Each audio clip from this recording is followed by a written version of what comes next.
Halo teman-teman, di segmen Belajar Mengajar episode 12 kali ini, saya akan membagikan teknik pembelajaran menulis untuk kelas bahasa asing atau dalam contoh kali ini adalah kelas MIPA, ya, di level dasar. Oleh karena itu, silakan simak video ini sampai selesai.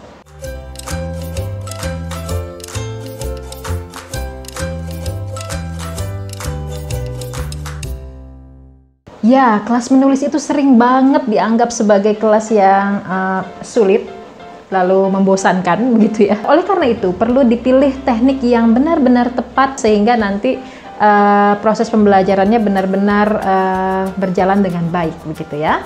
Nah, kali ini saya akan membagikan salah satu teknik yang kita sebut saja namanya adalah melukis dengan kata, ya.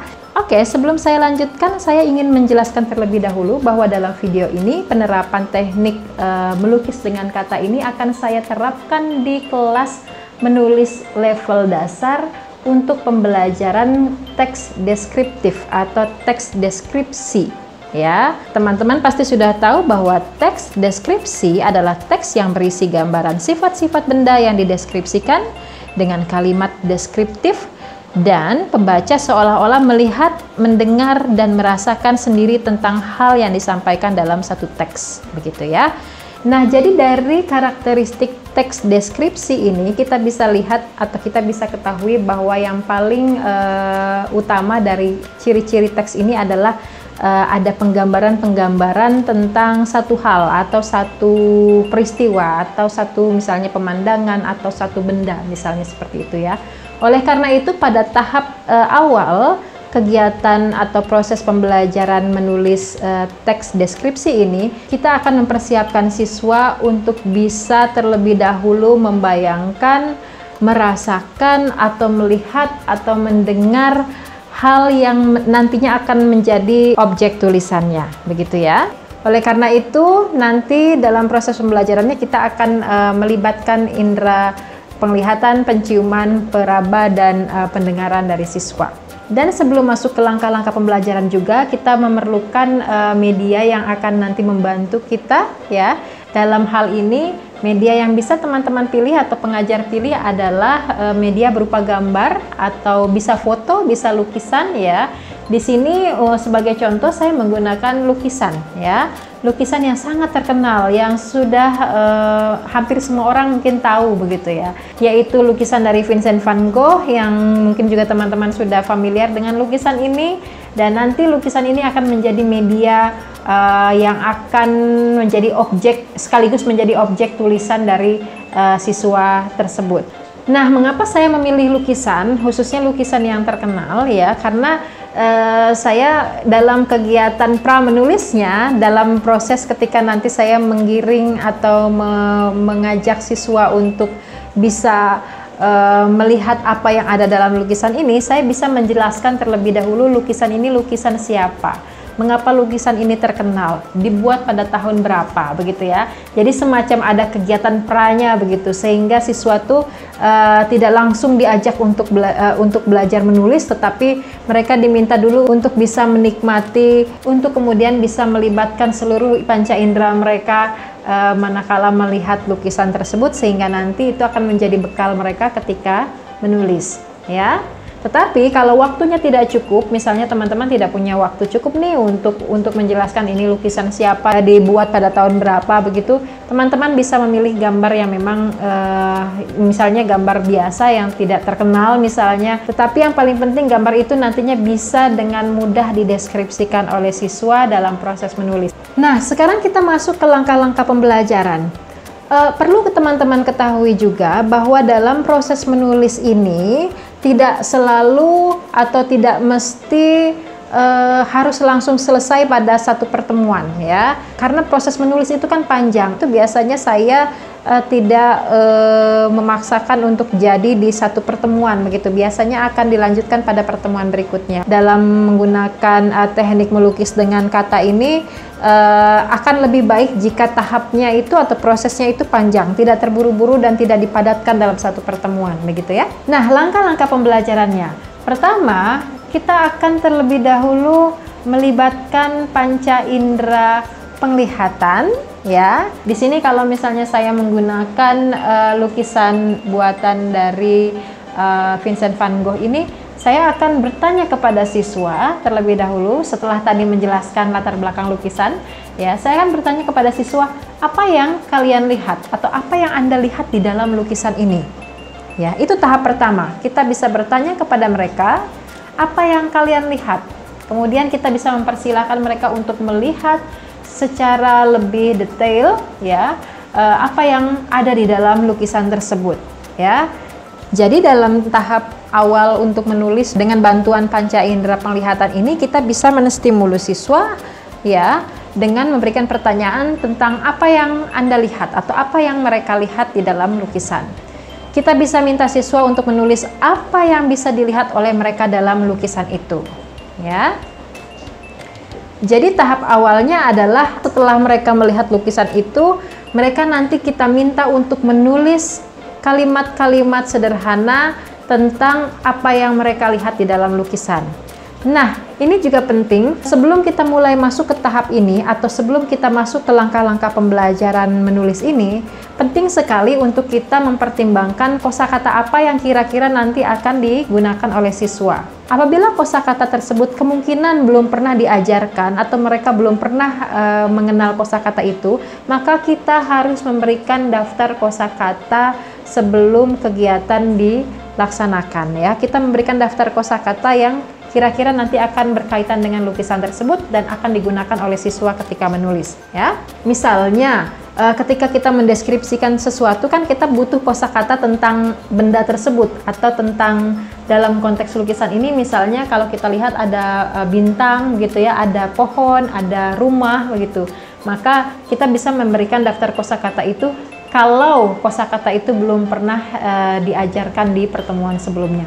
Kalau sudah diajarkan, tidak perlu dicantumkan lagi dalam daftar kosakata, ya. Kemudian tentu saja kita bisa memberikan daftar kosakata yang berkaitan dengan kata sifat, ya, untuk mendeskripsikan bagaimana suatu benda atau suatu pemandangan. Misalnya di sini kita bisa memberikan kosakata misalnya indah, cantik, gelap, atau misalnya dingin begitu ya, atau misalnya yang lainnya misalnya tinggi begitu ya. Mungkin di tahap pertama tulisan siswa baru sebatas ini. Misalnya kita bisa lihat di sini sama-sama ada banyak bintang di langit ya. Kemudian saya juga bisa melihat bulan dan sedikit awan. Ada pohon yang besar dan tinggi ya. Teman-teman bisa lihat bahwa kalimat-kalimat di sini sangat sederhana ya, tetapi sudah ada kosakata yang berkaitan dengan benda-benda yang ada di dalam tulisan maupun kata sifat. Misalnya ada besar, ada tinggi begitu ya. Kemudian setelah tahap pertama, tahap menulis pertama yaitu menulis kalimat-kalimat pendek tadi, kita bisa lanjutkan ke tahap selanjutnya, yaitu kita memberikan stimulus lanjutan kepada siswa untuk bisa mengembangkan kalimat yang sudah dia tulis tersebut. Misalnya kita bertanya, oh ada banyak bintang ya di dalam lukisan itu. Kalau pada malam hari ada banyak bintang, itu artinya malam itu gelap sekali atau tidak terlalu gelap gitu ya.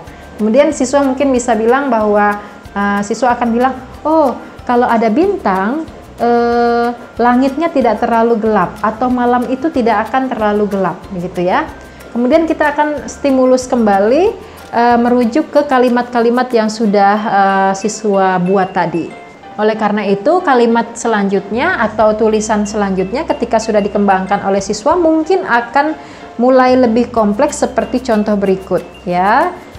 Ada banyak bintang di langit sehingga malam itu tidak terlalu gelap. Selain itu juga ada bulan sabit dan awan tipis di sekitarnya. Cahaya bintang dan bulan menyinari rumah penduduk di desa itu. Misalnya seperti itu ya.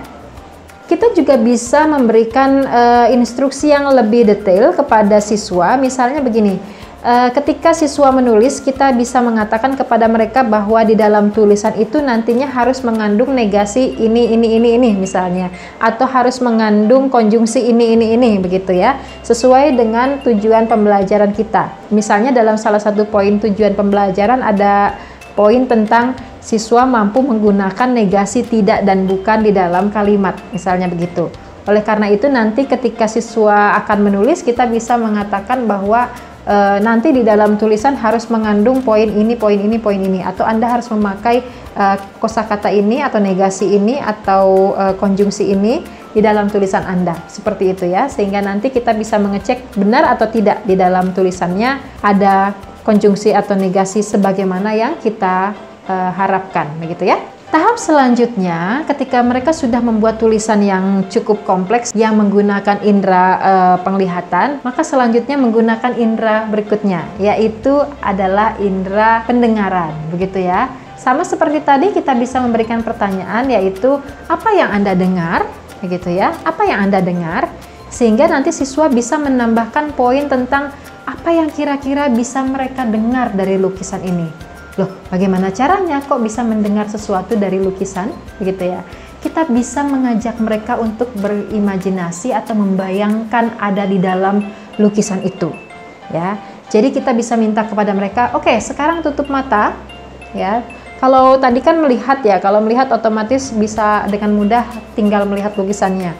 Tetapi untuk menggunakan indera pendengaran ini, kita bisa minta kepada siswa untuk, oke, sekarang tutup mata. Kalian bayangkan lukisan itu. Kalian bayangkan kalian ada di dalam lukisan itu. Ada di dalam tempat itu, ya. Misalnya tadi di lukisan itu misalnya menggambarkan suasana di desa atau di sebuah tempat, begitu ya.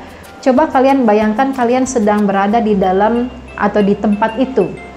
Kira-kira dengan suasana malam yang gelap dengan bintang dan lain sebagainya, itu kira-kira apa yang bisa kalian dengar, ya, kalau kalian berada di tempat tersebut, dalam situasi tersebut, kira-kira suara apa saja sih yang akan terdengar oleh kalian? Ya, kita bisa beri stimulus seperti itu. Kemudian kalau mereka sudah cukup waktu untuk membayangkannya, membayangkan apa yang mereka dengar, kita akan minta mereka untuk menuliskan poin-poin tersebut, tentu saja di dalam kalimat, ya, bukan hanya poin-poin tetapi dalam kalimat, ke dalam tulisan yang tadi sudah mereka hasilkan, ya. Jadi bukan membuat tulisan baru, melainkan mereka menambahkan poin-poin tentang apa yang mereka dengar tersebut ke dalam tulisan yang sudah mereka tulis tadi, ya. Oleh karena itu ini adalah tahap lanjutan dari tahap yang sebelumnya, ya. Mungkin ketika kita bertanya tentang apa yang mereka dengar, siswa akan menjawab seperti ini. Saya bisa mendengar suara angin, misalnya. Angin itu meniup daun-daun cemara.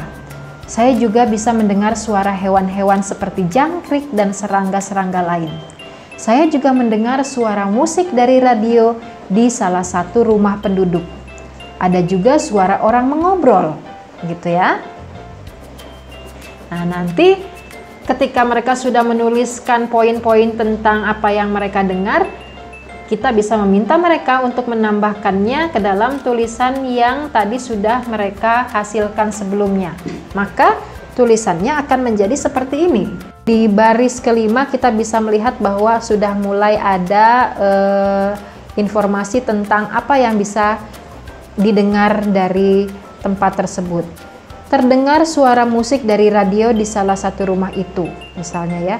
Juga terdengar beberapa orang mengobrol di rumah lainnya. Kemudian juga ada kalimat, di salah satu bukit ada sebuah pohon pinus yang tinggi sekali, daunnya bergerak dan berbunyi karena ditiup angin. Suara jangkrik dan serangga lainnya membuat suasana desa tenang, seperti desa tempat tinggal kakek dan nenekku. Nah, di sini mulai tulisannya sudah mulai lebih kompleks ya. Selain tadi ada hal yang bisa kita lihat begitu di dalam tulisan, juga ada yang bisa kita dengar dari tulisan tersebut ya. Nah, langkah-langkah ini kemudian kita terapkan lagi untuk menggunakan indera berikutnya. Misalnya indera tentang aroma atau penciuman ya. Kita bisa mengajukan pertanyaan seperti aroma apa yang tercium atau yang bisa kalian cium dari tempat itu. Kalau Anda ada di tempat itu, kira-kira aroma apa yang bisa kalian hirup gitu ya. Misalnya siswa bisa menjawab, oh ada aroma kue yang tercium dari salah satu rumah ya. mungkin ada orang yang sedang membuat kue dari rumah itu. Atau mungkin siswa juga bisa mengatakan, oh ada aroma bunga yang mekar pada malam hari, pada malam itu. Atau juga bahkan misalnya, oh ada bau yang tidak enak atau ada bau yang busuk yang tercium dari salah satu kandang atau hewan ternak yang dimiliki oleh salah satu penduduk di desa itu. Misalnya begitu ya. Jadi apa saja yang bisa siswa imajinasikan dari bau atau aroma yang mungkin tercium ketika mereka berada di tempat yang sama dengan yang ada di dalam lukisan tersebut. Berikutnya untuk indera peraba, kita bisa bertanya juga kira-kira apa yang bisa kalian pegang atau apa yang bisa kalian rasakan dengan tangan kalian atau dengan telapak tangan kalian atau telapak kaki kalian atau kulit kalian begitu ya. Mungkin siswa akan mengatakan, oh saya bisa memegang atau meraba rumput-rumput yang basah oleh embun pada malam itu. Atau saya bisa merasakan permukaan jalan yang kasar karena jalan itu tertutup kerikil, misalnya jalan di desa itu tertutup kerikil, sehingga itulah yang bisa mereka rasakan atau itu yang bisa mereka bayangkan ketika mereka ada di tempat tersebut ya. Nah, tahap-tahap ini kita lakukan dengan pelan-pelan, begitu, tidak perlu terburu-buru. Ini juga pasti akan melalui proses revisi, kemudian melalui proses revisi lagi. Guru akan beberapa kali melihat, membantu siswa atau mengarahkan siswa untuk membuat kalimat dengan baik. Dan poin-poin yang direvisi juga bukan hanya poin-poin tentang isinya, melainkan juga dari segi struktur kalimatnya, penggunaan kosakatanya, dan lain sebagainya. Sampai pada akhirnya siswa menghasilkan tulisan yang benar-benar lengkap, benar-benar penuh ya. Tidak hanya melibatkan indera penglihatan, tetapi pendengaran, penciuman, peraba juga, sehingga nanti diharapkan pembacanya juga bisa merasakan atau membayangkan apa yang dituliskan oleh siswa tersebut. Nah, demikianlah langkah-langkah dari penerapan teknik melukis dengan kata ini. Tentu saja rekan-rekan juga bisa menerapkan teknik ini di kelas dengan level kemahiran yang lebih tinggi. Yang penting langkah-langkahnya sama dan tahap-tahapnya sama. Baiklah teman-teman, itulah yang bisa saya bagikan dalam video kali ini. Semoga bermanfaat, dan tentu saja kalau ada pertanyaan lebih lanjut mengenai teknik ini atau teman-teman punya ide mengenai bagaimana teknik ini sebaiknya diterapkan, teman-teman bisa tulis di kolom komentar, memberikan saran juga bisa, atau menambahkan atau bahkan mengkritik, tidak masalah ya. Saya senang sekali kalau ada komentar seperti itu, karena itu artinya saya juga bisa belajar dari teman-teman ya. Kita belajar mengajar bersama-sama. Oke? Baik, kalau begitu terima kasih telah menyaksikan video ini dari awal sampai akhir, dan tentu saja jangan lupa untuk mengikuti video-video selanjutnya. Tentu saja buat teman-teman yang belum subscribe, silahkan subscribe dan klik loncengnya supaya nanti ada pemberitahuan kalau ada video-video berikutnya. Baik, kalau begitu terima kasih. Sampai jumpa di video berikutnya. Dadah!